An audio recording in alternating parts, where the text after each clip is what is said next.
আজকে নিয়ে আসলাম তোমাদের জন্য লুডুসের পাকোড়া। প্রথমে আমি দুইটা লুডুস কড়াইতে কিছুটা পরিমাণে পানি দিয়ে ভেঙে লুডুসে 2 প্যাকেট মশলা দিয়ে ভালো করে নেড়ে চেড়ে এটাকে সিদ্ধ করে নেব। তো আমি ভালো করে নেড়ে চেড়ে নিচ্ছি যাতে লুডুসের মশলাটা লুডুসের সাথে মিশে যায়। তো বন্ধুরা, হয়ে আসছে আমার লুডুস সিদ্ধ এবং পানিও হুসে গিয়েছে। তারপরে আমি বেড়ে নিলাম। নেওয়ার পর লুডুসটা একটু ঠান্ডা হওয়ার পর আমি দিয়ে দিলাম 2টা ডিম, নর্মাল 2টা ডিম দিয়ে তারপরে দিয়ে দিলাম পেঁয়াজ কুচি, কাঁচামরিচ কুচি, ধনিয়া পাতা কুচি। তো ডিমে যেহেতু লবণ নেই, তাই ডিমের জন্য কিছুটা পরিমাণে লবণ দিয়ে আমি ভালো করে মেখে নিলাম।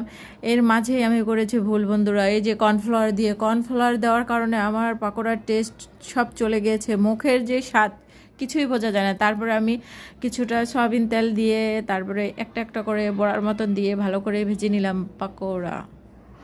তো দেখে তো খুব মনে হচ্ছে খুব স্বাদ হবে, টেস্টি হবে এবং দেখে খুব ভালো লাগছে। এই যে বন্ধুরা দেখো আমার বানানোর পাকোড়া, মুখে দেওয়ার পরে দেখি মুখের জিভলার কোনো স্বাদ নাই, কি অবস্থা! এই দেখো নষ্ট হয়ে গেছে পাকোড়া। আমিও নাসর বান্দা, না বানিয়ে ছাড়লাম না, তো আমি আবারও বানিয়ে নিলাম। দেখো বন্ধুরা, তো ভালো লাগলে লাইক, কমেন্ট এবং ফলো